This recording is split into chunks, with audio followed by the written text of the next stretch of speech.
नमस्कार साथियों, स्वागत है आप सभी का हमारे इस लर्निंग प्लेटफॉर्म पर। जैसा कि अभी हमने पहला जो है वीडियो डाल रखा है ना। आप सभी को मिल गया होगा, आपने कल सभी हम लोग से साथ जुड़े हुए थे आप लोग, ठीक है। तो हम लोगों ने उस पर ढेर सारे क्वेश्चन किए हैं। अब देखिए आज हम जो है उसके सेकंड पार्ट को लेकर के आ रहे हैं, जिसपे हम सारे क्वेश्चन सॉल्व करेंगे, ठीक। जैसे पिछले क्लास में था 50-60 क्वेश्चन, वैसे आज हम इसमें करने वाले हैं। याद रखिए इसमें हम आज कुछ ऐसे क्वेश्चन लेकर के आए हैं जो बहुत बेसिक हैं, जैसे यूनिट हैं, मेजरमेंट से रिलेटेड हैं, और कुछ लाइट के जो क्वेश्चन है उससे लेकर के, जो लगातार देखा जा रहा है कि ऐसे ट्रेंड में इन्होंने पूछ रखे हैं अपने प्रश्न, है ना। जैसे पिछला मैंने पेपर कराया तो उसमें आपने देखा कि जो है कुछ क्वेश्चन ऐसे थे जो लगातार हमारे साथ में आए हुए थे, ठीक है। चलिए तो आज अब जो हम इससे आगे बढ़ते हैं और जो है चीजों को करना स्टार्ट करते हैं। एक मिनट, चलिए तो फिर अपने क्लास को हम आगे बढ़ाते हैं। नेक्स्ट टाइम इधर पर चलते हैं, आज के क्वेश्चन को करते हैं। तो सही बच्चे, हम चाहेंगे कि जुड़ जाएं जल्दी जल्दी और इस सेशन को लगातार शेयर करते रहें। मैं इस टाइम पर जो है कमेंट लेने में आप लोग का असमर्थ हूँ, क्योंकि मेरा फोन इससे स्विच ऑफ है जस्ट। तो मैं जो है आप लोग के साथ में डायरेक्ट इसके क्वेश्चन को सॉल्व करना स्टार्ट करूंगा बच्चे। तो सभी लोग जो है फटाफट जुड़ जाइए, है ना।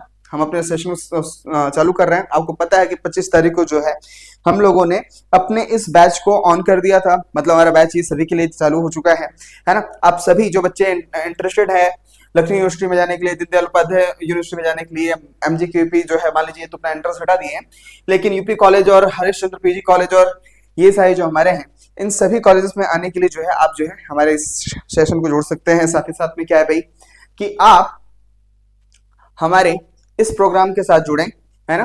स्टेट के साथ स्टेट यूनिवर्सिटी के जितने भी एग्जामिनेशन उसके लिए जो अपने कोर्स लेकर के आए हैं। सीयूटी में आप सभी का रिस्पांस बहुत ज्यादा अच्छा रहा हमारे साथ में।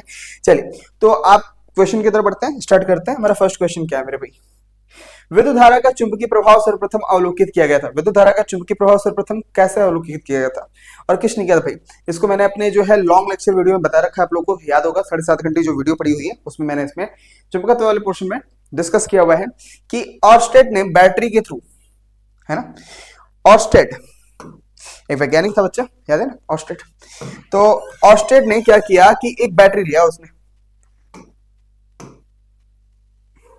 ठीक, और उस बैटरी के थ्रू उन्होंने उसके पॉजिटिव और नेगेटिव पोर्शन से, पॉजिटिव और नेगेटिव, एक पॉजिटिव है एक नेगेटिव है, उसके थ्रू एक वायर को कनेक्ट किया और इसके पास में रखा चुंबकीय नीडल, एक नीडल रखा, नीडल, है ना। और ये नीडल क्या किया, तार बदलने पर ये अपनी डायरेक्शन बदल रहा था, है ना। ये इफेक्टिव हो रहा था, ये इफेक्ट कर रहा था तार के बदलने पर। तो पता चला भाई एक मैग्नेट को कौन प्रभावित कर सकता है, दूसरा मैग्नेट प्रभावित कर सकता है। तो जाहिर सी बात है इस तार में जब करंट फ्लो हुआ, मतलब ये तार क्या है ना कि मैग्नेटिक नेचर शो करें, मतलब कि ये तार के अंदर जब करंट फ्लो कराएंगे तो क्या बन जाता है भाई, मैग्नेटिक नेचर शो करें, तो मतलब मैग्नेट बन जाता है। और इस एक्सपेरिमेंट को किसने किया पहली बार? तो ऑर्स्टेड ने। किसने किया भाई? ऑर्स्टेड ने, ठीक है। चलिए नेक्स्ट हम अपना प्रश्न देखते हैं। भौतिक में चतुर्थ आयाम का परिचय दिया गया। भौतिकी में चतुर्थ आयाम का यानी 4 डायमेंशन का परिचय पहली बार किसने दिया? न्यूटन ने, आइंस्टाइन ने, गैलीलियो ने, नाइल्स बोर ने। देखो भाई डायमेंशंस क्या होते हैं? डायमेंशन भाई इसके बारे में तो बहुत ज्यादा इसके बारे में हम लोग डिस्कस कर सकते हैं, लेकिन अभी एज अ पॉइंट इस टाइम पे चलते हैं। डायमेंशन मतलब बेसिकली स्पेस के बारे में बात की जाती है। देखो अगर सिर्फ एक लाइन ले लो जिसमें सिर्फ लेंथ हो, ऐसी एंटिटी जिसमें सिर्फ और सिर्फ स्पेस का वो पार्ट जिसमें सिर्फ और सिर्फ लेंथ की बात की जाए, उसको बोलेंगे 1D, ठीक। अगर आप सिर्फ पॉइंट की बात करो मतलब कि 0D, ठीक।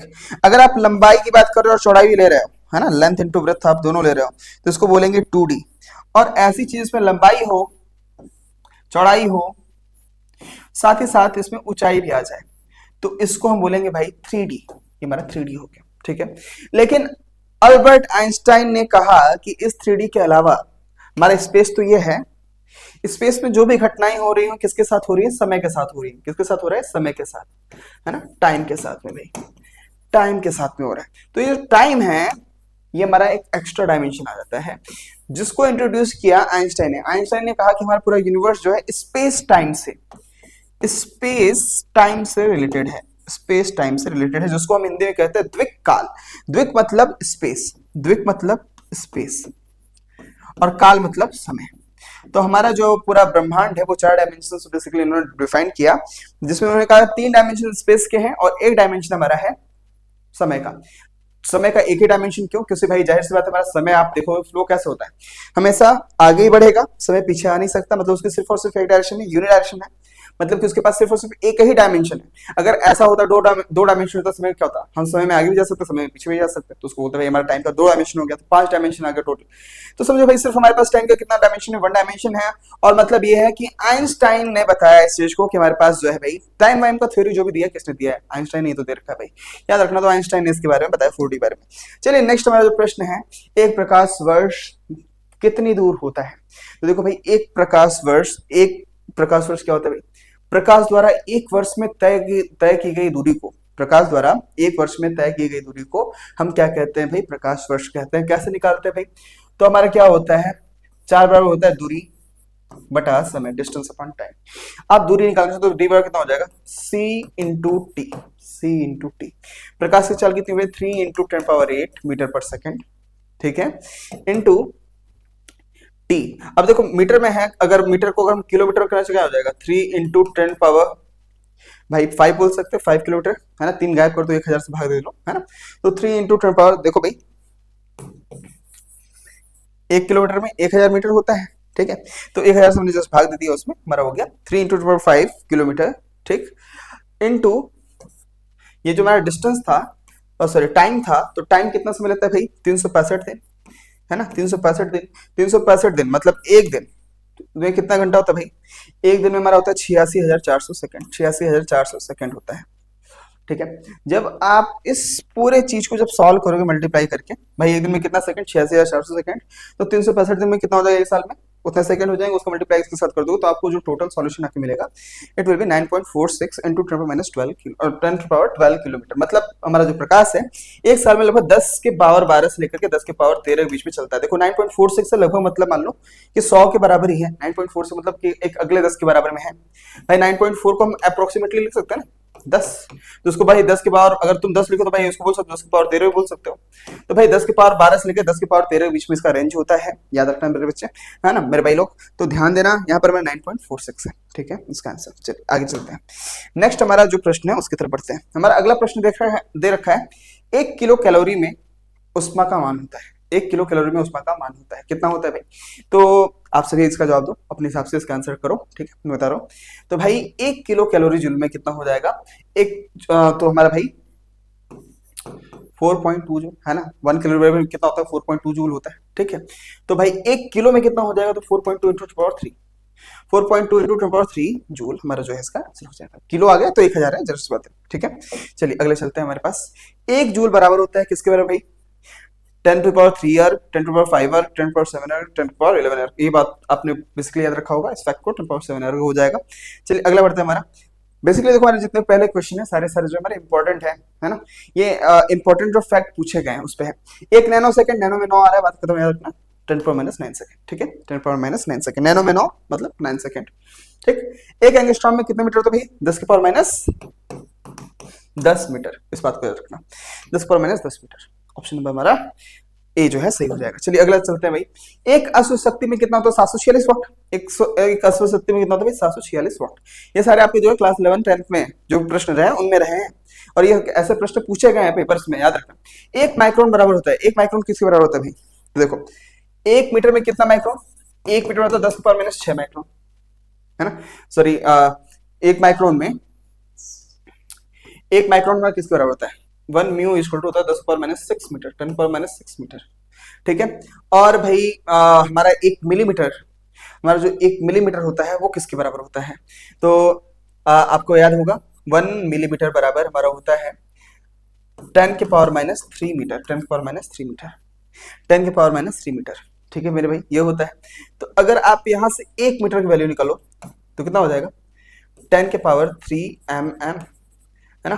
1 मीटर में कितना मिलीमीटर भाई, तो 10⁻³ mm है ना। तो देखो हमारा कितना मीटर है 10⁻6 से 10⁻6 रहने दो, इसको मल्टीप्लाई विद 1 मीटर, इसको ऐसे मल्टीप्लाई करो 1 मीटर, 1 मीटर में कितना होता है भाई 10⁻³ होता है, 10⁻³ ला लो, कितना हो जाए भाई 10⁻³ 10⁻³ बचेगा, 10⁻³ को लिख सकते हो बेटा 1/1000, 1/1000, ठीक है 1/1000 मिलीमीटर। तो भाई कितना हो जाएगा 1/1000 मिलीमीटर, हमारा ऑप्शन नंबर जो है डी हमारा सही होगा, 1/1000 मिलीमीटर, ठीक है।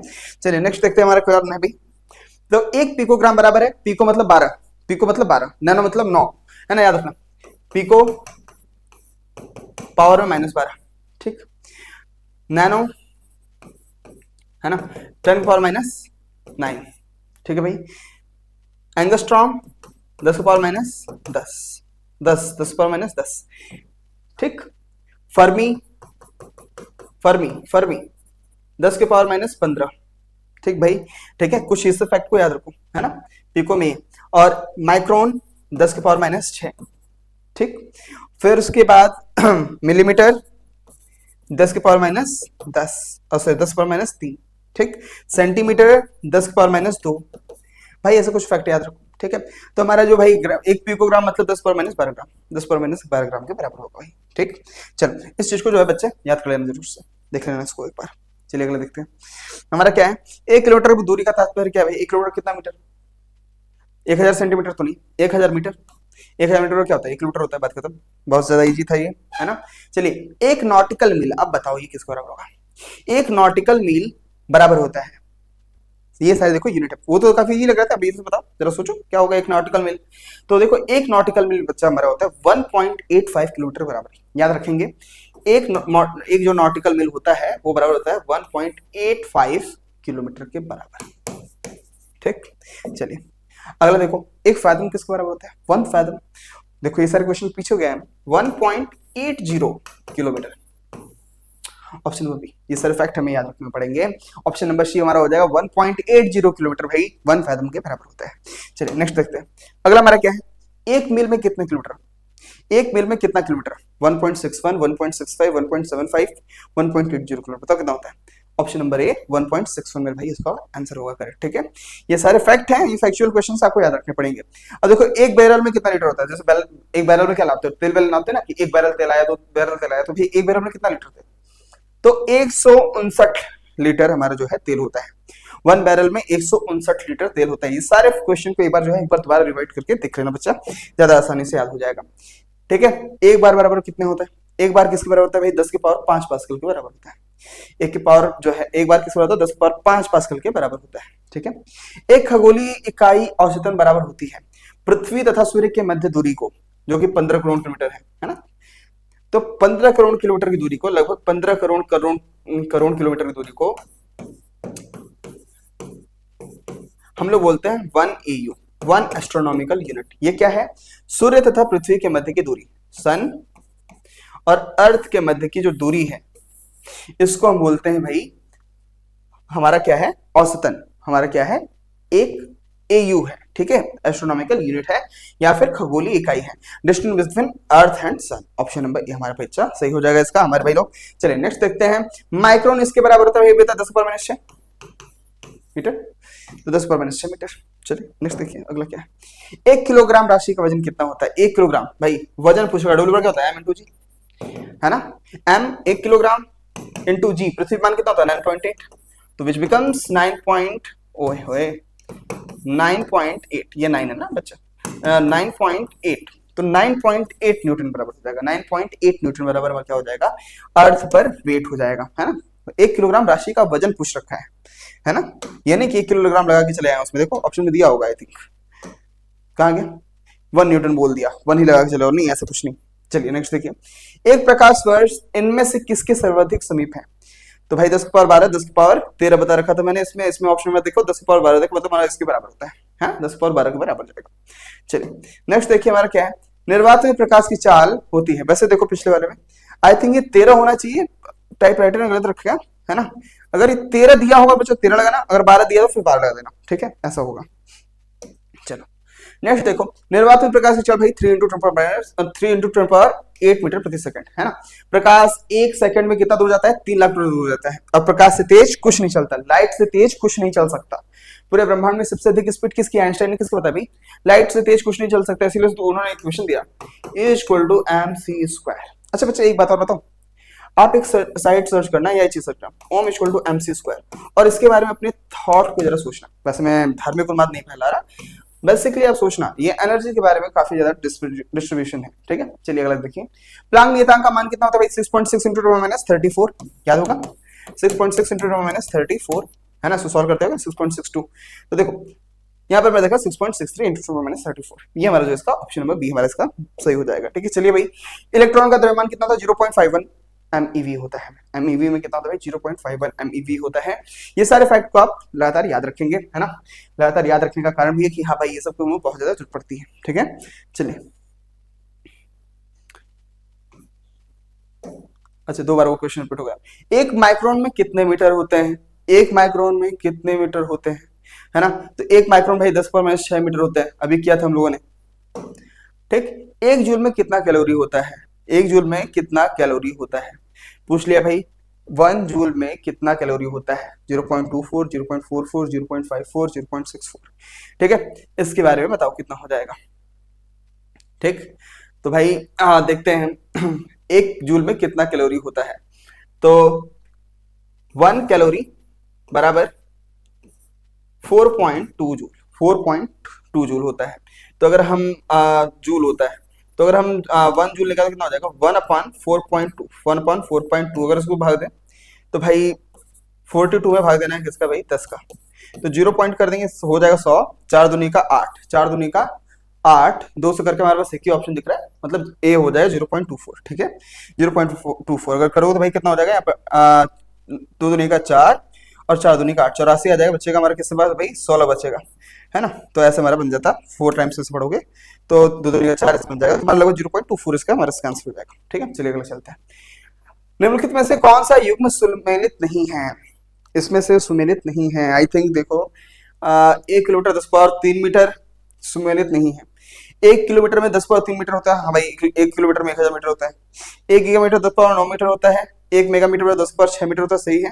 1 माइक्रोमीटर बराबर 10⁻3, ये हमारा एक माइक्रोमीटर में कितना, मतलब लगभग 10⁻6 होता है ना, 10⁻3 है।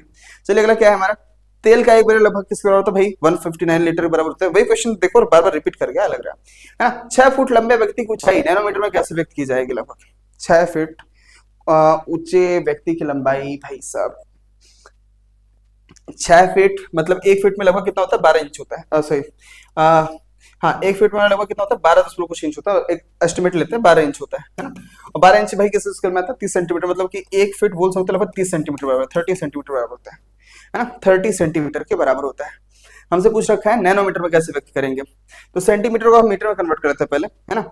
1 फीट बराबर कितना होता है? 30 सेंटीमीटर, और 30 सेंटीमीटर कितना मीटर हो जाता है भाई? 1 मीटर में, 1 मीटर में 10 के पावर माइनस 1 मीटर में कितना सेंटीमीटर भाई? 1 मीटर 100 सेंटीमीटर, मतलब 1 मीटर में 100 सेंटीमीटर, मतलब कि 1 सेंटीमीटर में 10 के पावर माइनस 2 मीटर, 10 के पावर माइनस 2 मीटर। तो भाई 30 सेंटीमीटर कितना हो जाएगा? 30 सेंटीमीटर होता है 30 गुणे 10 के पावर माइनस 2 मीटर, 30 गुणे 10 के पावर माइनस 2 मीटर हो जाएगा। ठीक है, 30 सेंटीमीटर में। और हमें निकालना है भाई किसमें? नैनोमीटर में। हमें निकालना है किसमें भाई? नैनोमीटर में, है ना। 30 सेंटीमीटर में इतना हो जाएगा। तो भाई अगर हम 1 मीटर में निकाले कितना हो जाएगा हमारे यहाँ से, जो भी हो। चलो ये हमारे पास आ गया 30 सेंटीमीटर में। और 1 नैनोमीटर में कितना मीटर होता है भाई? 1 नैनोमीटर बराबर होता है हमारा 1 nm बराबर होता है 10 के पावर माइनस 10 के पावर माइनस 10 के पावर माइनस 9, 10 के पावर माइनस 9 मीटर। ठीक है, 10 के पावर माइनस 9 मीटर। अगर हम बात कर लेते हैं, अगर यहां से अगर हम निकाल लेते हैं -3, 10 के पावर -3, अगर हम -2 बाहर निकालें, 10 के पावर तो बोल सकते -7 गुणे 10 के पावर -2, 10 के पावर -2 मतलब ये किसके बराबर भाई? 1 सेंटीमीटर बराबर होता है। 10 के पावर -2 मीटर किसके बराबर होता है?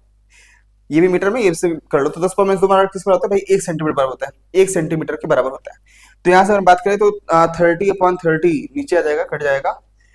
तो 10 पावर -2 -7, -2 और -7, तो इसका हो जाना चाहिए -2 -7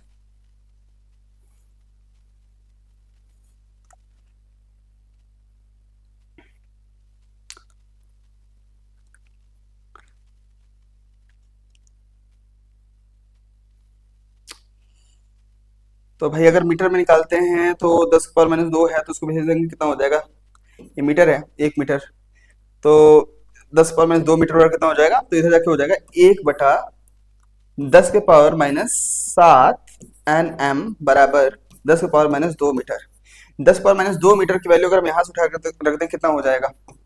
तो भाई ये हमारा आ जाएगा लगभग 10 के पावर -7, ऊपर हमारा है ये देखो 30 है, 30 सेंटीमीटर बराबर 30 × 10⁻⁷ है ना, 10⁻², यानी ऊपर चला जाएगा तो 10⁻⁷, 30 × 10⁻⁷, -7, तो 10⁻⁷ लगभग कितना हो जाता है भाई, -7 है, ऊपर जाकर +7 हो जाता है, +7, 10⁻⁷ ऊपर जाकर +7। देखो हमारा इसका ऑप्शन नंबर ये सही होगा, 10⁻⁷, ठीक है। 2.34 है, हमने लेगा 30, एक एस्टिमेशन में ले रखा था सेंटीमीटर को मीटर में कि भाई ये लगभग इतना होता है, एक्चुअली डाटा तो 234 आ जाएगा, फीट को जो हम कन्वर्ट करेंगे उसमें, तो चलिए ठीक है। अगला देखते हैं, 1 नैनोमीटर होता है, बार बार वही क्वेश्चन बार बार रिपीट कर रहा है क्या भाई। 1 नैनोमीटर से देखो, 1 नैनोमीटर किस बराबर होगा, सेंटीमीटर पूछ रखा है, 1 नैनोमीटर सेंटीमीटर में कितना हो जाएगा, 10⁻⁶ सेंटीमीटर, 10⁻⁷ सेंटीमीटर, 10⁻⁷ सेंटीमीटर, 10⁻�9 सेंटीमीटर, मतलब भाई क्या हो जाएगा 1 नैनोमीटर। तो भाई 1 नैनोमीटर बराबर कितना हो जाएगा, 1 nm बराबर होता है कितना, 10⁻⁹ मीटर, ठीक है। और हमसे पूछ रखा है सेंटीमीटर में, किससे पूछ रहा है, सेंटीमीटर में, तो भाई 10⁻⁹ गुणित 1 मीटर में कितना मीटर भाई, तो 10⁻2 सेंटीमीटर, 100 सेंटीमीटर भाई, 1 मीटर कितना होता है, 10⁻2 सेंटीमीटर, कैंसिल हो जाएगा 10⁻⁷ सेंटीमीटर, तो 10⁻⁷ सेंटीमीटर का भाई हमारा करेक्ट आंसर हो जाएगा। चलिए अगला चलते हैं, अगला देख लेते हैं। हमारा अगला प्रश्न क्या देखा, आकाश का रंग नीला दिखाई पड़ता है। देखो थोड़ा कुछ बेसिक क्वेश्चन है जो हमारे ऑप्टिक्स से पूछ रखा है, ठीक है। आकाश का रंग नीला दिखाई पड़ता है, क्यों, नीले प्रकाश से प्रकीर्णन सबसे अधिक होता है ना, लाल प्रकाश प्रकीर्णन सबसे अधिक होता है, नीले प्रकाश का वातावरण में अवशोषण सबसे कम होता है, लाल प्रकाश का वातावरण, लगता है इसका ऑप्शन सही नहीं दिया है ना। नीले रंग, आकाश नीला दिखाई पड़ता है भाई डिस्पर्जन के कारण, प्रकीर्णन के कारण, प्रकीर्णन के कारण, ठीक है, याद रखना, पता है प्रकीर्णन का, डिस्पर्शन के कारण, ये सारे हमारे ऑप्शन क्या होंगे, ये हमारा ऑप्शन गलत दे रखा है इसका, ठीक है, ऑप्शन कुछ मिस्टेक हो गया इसका। चलिए अगला देख सकते हैं, वातावरण में प्रकाश का विसरण निम्नलिखित में से किसकी वजह से होता है ना, the scattering of light, light का स्कैटरिंग किसके कारण होता है, कार्बन डाइऑक्साइड से, हीलियम से, नॉन ऑफ दिस, या फिर डस्ट पार्टिकल से, जाहिर मतलब डस्ट पार्टिकल से होता है, कार्बन डाइऑक्साइड हीलियम से तो वो ऑलरेडी बना पड़ा होगा, तो हमारा क्या हो जाएगा बी, ऑप्शन नंबर इसका हो जाएगा बी।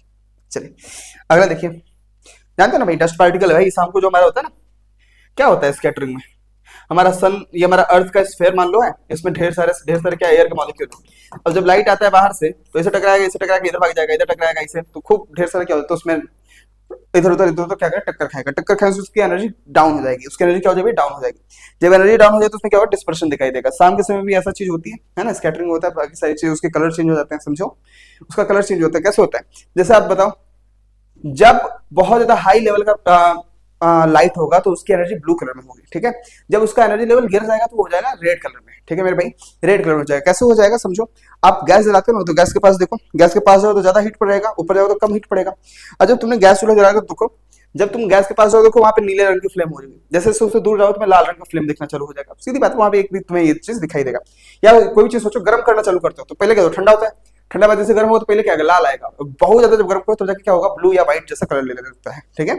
तो ये सभी हमारा क्या है कि समझना कि भाई लाल से नीला होना, ये सब हमारा क्या है, प्रकीर्णन का एक उदाहरण है। स्कैटरिंग मतलब उसमें ये स्कैटरिंग नहीं है, मेरा समझाने मतलब कुछ और है, समझना कि जैसे शाम के समय क्या होता है, हमारा आसमान लाल हो जाता है, कारण क्या है, प्रकीर्णन। दोपहर समय में नीला होता है क्योंकि उसमें सन की एनर्जी बहुत ज्यादा चल रही है, ठीक है, तो उससे हमारा बहुत कम मात्रा में जो है प्रकीर्णन, और प्रकीर्णन के फॉर्म में एनर्जी बहुत कम लॉस होता है। चंद्र सतह पर एक प्रेक्षक को दिन के समय आकाश दिखाई देगा, काला दिखाई देगा, कैसे दिखाई देगा भाई, काला दिखाई देगा, ये क्लास 10 का क्वेश्चन है ये, काला क्यों, क्योंकि वहां पे एटमॉस्फेयर ही नहीं है, जब एटमॉस्फेयर नहीं भाई तो दिन में भी क्या होगा, वहां पे सन तो दिखाई देगा, लेकिन उसकी वजह से जो आसमान में नीलापन आना चाहिए था वो नहीं आ पाएगा, क्यों, क्योंकि वहां पर डिस्पर्शन नहीं हो पा रहा है, प्रकीर्णन नहीं हो पा रहा है, तो इसीलिए क्या हो जाएगा भाई, इसका काला हो जाएगा आंसर, है ना। अब अगला देखो, a spherical air bubble embedded in a piece of glass और बिहेव लाइक, है ना, एक गोलाकार वायु का बुलबुला किसी कांच के टुकड़े में अंत स्थापित है, उस बुलबुले से गुजरते हुए प्रकाश की किरण के लिए वह बुलबुला किस तरीके से काम करेगा, भाई वो काम करेगा अवतल दर्पण की तरीके से। कैसे काम करेगा भाई, अवतल दर्पण, देखो जब हमें कॉन्केव बनाना है, सॉरी कॉन्वेक्स बनाना, मतलब कि बीच में क्या हो रहा है, भरा हुआ चाहिए, भरा हुआ मतलब कि एक बल्ब ले लो, बल्ब में पानी भर दो, बल्ब ले लो 100 वाट वाला बल्ब है तो उसमें पानी भर दो, वो क्या करेगा, बिल्कुल कॉन्वेक्स लेंस की तरह काम करेगा, ठीक है। जबकि वो उस मात्रा को कम करो, देखो क्या बनता है, कॉन्केव की तरह। देखो हवा आ गया, हवा आ गया मतलब तुम क्या करो, उसमें से बीच में से मटेरियल निकाल रहे हो, मतलब उसमें जो है कॉन्केव का जैसे गुड़ा जाएगा, है ना, ऐसा लेंस, बेसिकली वो कॉन्केव नहीं बन जाएगा, मतलब समझो ऐसा ही कुछ ऐसा गुड़ा जाएगा। इसका गुण क्या होता है, ये प्रकाश को एक जहां पर कंसंट्रेट करता है, ये कैसा होता है, अभिसारी लेंस होता है ना, कन्वर्ज करता है, ठीक, जबकि ये क्या करता है, डाइवर्ज करता है, डाइवर्ज मतलब दूर भाग, मतलब कि हमारा किस तरीके का होगा, डाइवर्जिंग होगा, अभिसारी लेंस होगा। कैसा होगा भाई, अभिसारी होगा, है ना। इसमें इसीलिए लेंस बोल रखा है तो अभिसारी अपसारी बोल रखा है, कॉन्केव नहीं बता रखा कि बिल्कुल यही फिक्स कॉन्केव हो, नहीं ऐसा कुछ नहीं, ठीक है, समझ गए। चलिए अगला देखते हैं, हमारा अगला प्रश्न क्या है। यातायात सिग्नलों में लाल रंग का प्रकाश प्रयुक्त किया था, क्यों, क्यों से फैलता नहीं भाई, है ना। बिल्कुल तुम्हें लाल रंग का अगर कुछ लिखा तो अगर तुम लाल रंग के प्रकाश से कुछ लिख दो और नीले रंग से लिख दो, है ना, एक लाल रंग से लिख दो, एक नीले रंग से लिख दो। फॉर एग्जाम्पल मैं लेता हूँ, यहाँ पर बनाते हैं,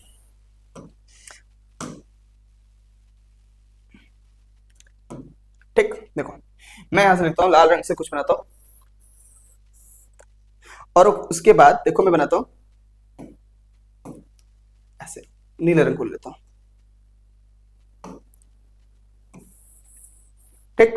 देखो क्या होगा, जब तुम दूर से गिरोगे ना तो ये जो जेट है तुम्हें धुंधला दिखने लगेगा। बेसिकली क्या है, इसकी वजह से लाइट जो है ना, नीले रंग की वजह से लाइट जो है चारों तरफ फैलने लगती है, जबकि लाल रंग से लाइट बहुत ज्यादा इधर उधर प्रकीर्णित नहीं होता है, तो इसलिए हम लाल रंग का यूज करते हैं, ठीक है। तो लाल रंग का सबसे कम परिक्षेपित होता है, मतलब प्रकीर्णन होता है, ये बहुत कम स्कैटर्ड होता है, इसलिए हमारा जो इसका ऑप्शन नंबर भैया सी हो जाएगा। चलिए अगला प्रश्न देख लेते हैं।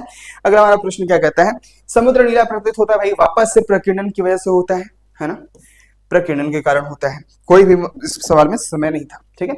अगला प्रश्न देख लो, सूर्योदय और सूर्यास्त के समय वायुमंडल का लालिमा किस कारण छा जाती है। वापस से वही प्रश्न रिपीट कर रहा है बार बार, वही किसकी वजह से, प्रकीर्णन की वजह से होता है। ये भी घटना किस वजह से, प्रकीर्णन से होती है।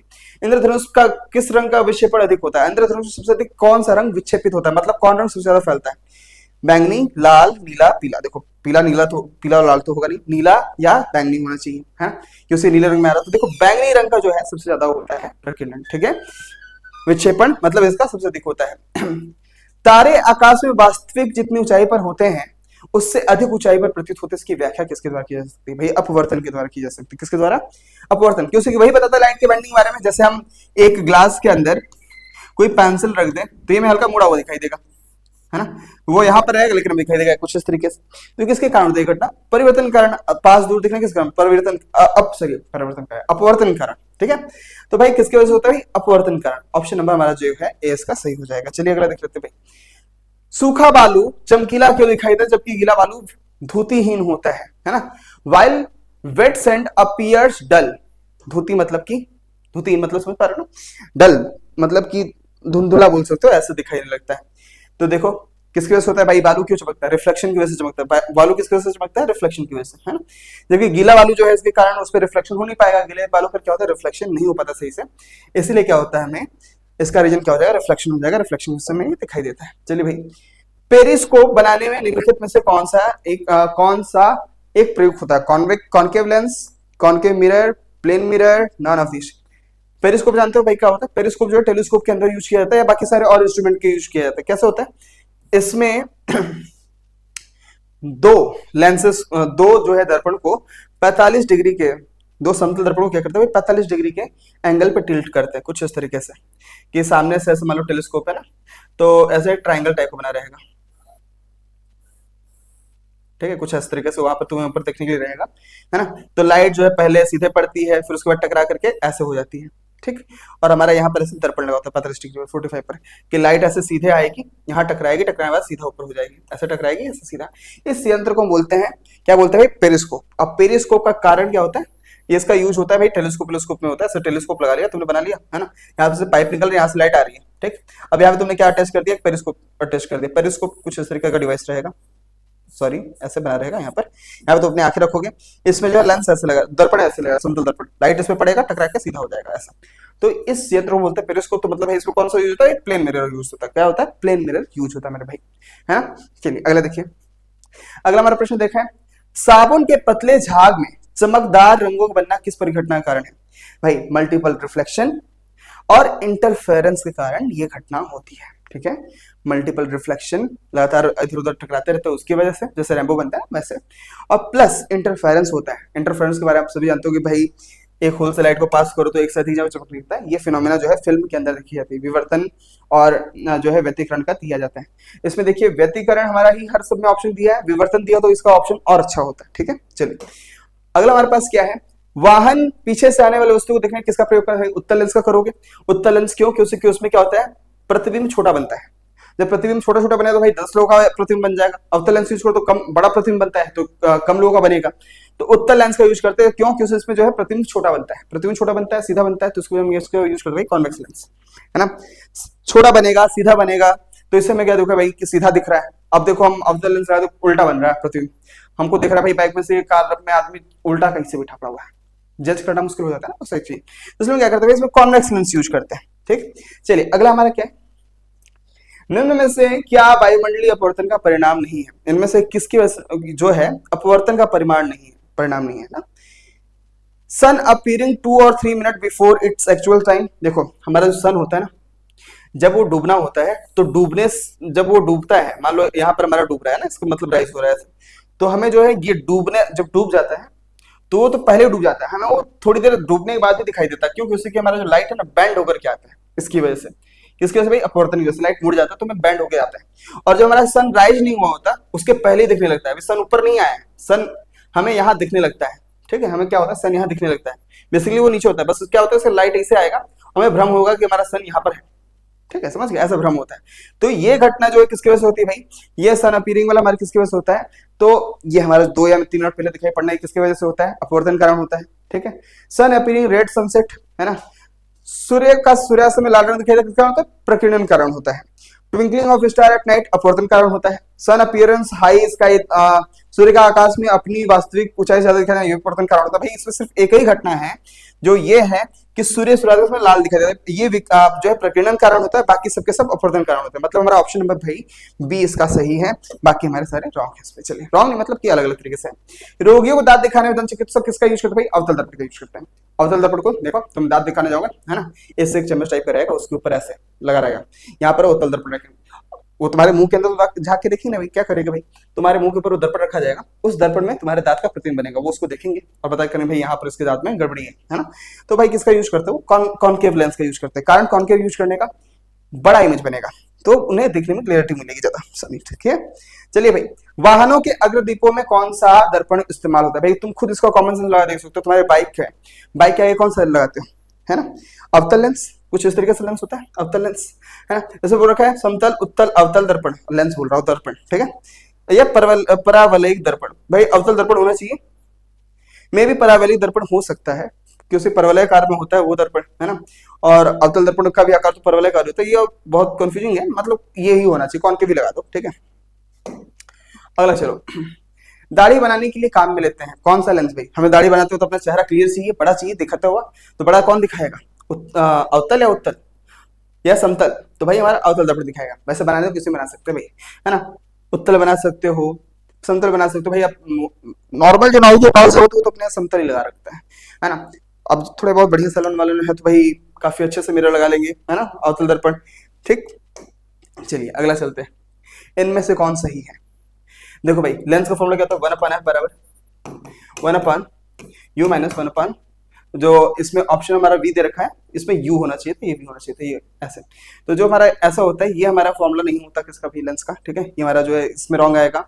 f बराबर r/2 होता है, f बराबर कितना होता है हमारा? r/2, ठीक। 1 बराबर f by 1/u plus 1/v, यही हमारा सही है, क्योंकि जाहिर सी बात दर्पण फॉर्मूला ये, तो ये कौन सा फॉर्मूला है? ये फॉर्मूला हो नहीं सकता। तो इसमें से एक सही होना चाहिए था। अगर ये पहले वाला लिखा तो ये दोनों ऑप्शन सही थे, लेकिन उसमें गड़बड़ी है, तो हमारा जो है ये ऑप्शन सही होगा, ठीक है। 50वां क्वेश्चन चलते भाई, है ना। किसी व्यक्ति का पूरा प्रतिबिंब देखने के लिए समतल दर्पण की न्यूनतम ऊंचाई होती है।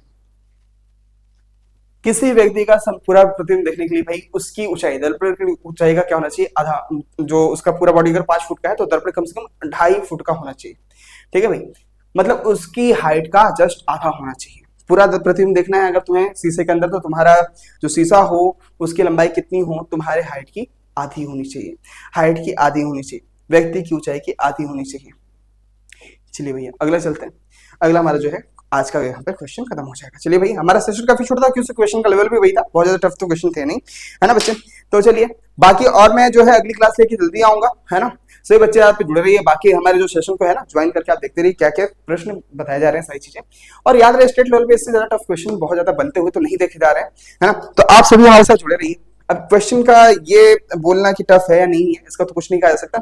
अभी जब हम जो है लगातार पेड बैच में जब चालू करेंगे तो उसमें हम जो है कोशिश करेंगे इसके लेवल को एकदम हाई कर दे। ये सारे क्वेश्चन तो भाई ऐसे पूछे गए हैं ये एग्जाम्स में इन्होंने पूछ रखे हैं, तो उस टाइप के क्वेश्चंस मैंने कराए हैं। जैसे आप पहला सेशन वाला जाके देखोगे, अगर आपने सीयूटी को ध्यान से पढ़ा हो तो आपको लगेगा सर ये तो काफी इजी क्वेश्चंस है। बेसिकली इनमें ये क्वेश्चन का बहुत ज्यादा हाई लेवल नहीं है, ठीक है। और जो क्वेश्चन उन्होंने करा कि वो करें, हम लोग थोड़ा हाई लेवल क्वेश्चन लेंगे करेंगे लगातार अपने नेक्स्ट क्लास में, ठीक है। लेकिन चलो भाई थोड़ा सा इन्फॉर्मेशन देख लो। आप सभी को पता है कि हमने 25 मई को अपना जो है रेगुलर बैच के लिए, है ना, आप सभी के लिए जो स्टेट बोर्ड के बच्चे तैयारी कर रहे हैं स्टेट यूनिवर्सिटी के लिए, उनके लिए हमने ये इन्फॉर्मेशन दे रखा है, जिसमें हम बता रखे हैं लखनऊ यूनिवर्सिटी, है ना, दीनदयाल उपाध्याय यूनिवर्सिटी, महात्मा गांधी काशी विद्यापीठ हो गया, है ना, और यूपी कॉलेज हो गया, हरिश्चंद्र कॉलेज हो गया। तो इन सभी के लिए हमने क्या कर रखा है भाई, इन सभी के लिए हमने एक आपके लिए एक गिफ्ट, एक तोहफा तैयार किया, है ना, जो हम आपको सिर्फ जो है बता रहे हैं भाई, इसमें क्या करना है, लाइव क्लासेस देंगे आपको, है ना, class note plus study material आपको दिया जाएगा, चैप्टर वाइज जो है मॉक टेस्ट लिए जाएंगे, फुल लेंथ मॉक टेस्ट आप लोग की ली जाएगी भाई हम लोग के द्वारा, है ना, पीवाईक्यू और मॉडल पेपर चलेंगे, जो देखिए आज हमारा ये दूसरा सीरीज है पीवाईक्यू का, ठीक है। तो ये हमारे कुछ हो गए। आपको और ज्यादा इन्फॉर्मेशन चाहिए, आप यहाँ पे कीजिए कॉल, बताइए कि सर कैसा लगा क्लास, कैसा नहीं लगा, है ना। और साथ ही साथ में आपको जो जानकारी चाहिए भाई, सर लखनऊ यूनिवर्सिटी के बारे में जानकारी चाहिए कि हमारी ये क्या क्या सब्जेक्ट है, में क्या क्या पूछा जा सकता है, इनके कट ऑफ कितने का, ये सही चाहिए। अगर आपको जानकारी चाहिए लखनऊ हो, दिल्ली हो, किसी की भी, तो आप इस नंबर पर कॉल कीजिए, हमारी जो टीम आपकी हेल्प करेगी, मदद करेगी, है ना, समय रहते। और जो अभी जो मैंने कराया है इसका पीडीएफ आपको डाउनलोड करना है भाई, download DNS educare app, play store पे जाओ, डीएनएस एजुकेयर ऐप को आप डाउनलोड करो, है ना। यहाँ आप डाउनलोड करोगे तो हम आपको जो है इस पे जो है हमारा ये जो आज मैंने क्लास लिया है उसका पीडीएफ और बाकी सारे जिसकी आप तैयारी कर रहे हो उस सारे के सारे पीडीएफ आपके यहाँ पे मिल जाएंगे बच्चे, ठीक है। तो सभी लोग को आज के क्लास के लिए जुड़े रहें, आप सभी के लिए जो है इसके लिए बहुत शुभकामनाएं है, क्योंकि आप लोग अपने पढ़ाई की तरफ देख रहे हैं, काफी ज्यादा अट्रैक्टिव है और आप चाहते हैं कि आप कुछ ना कुछ करें। तो भाई हमारा इस सहायता है कि हम आपकी सिर्फ हेल्प करें, कि जहां तक हम आपकी मदद कर सकते हैं करते जाए। चलिए तो फिर आज का क्लास ओवर करते हैं। जय माता दी, है ना, चलो बाय।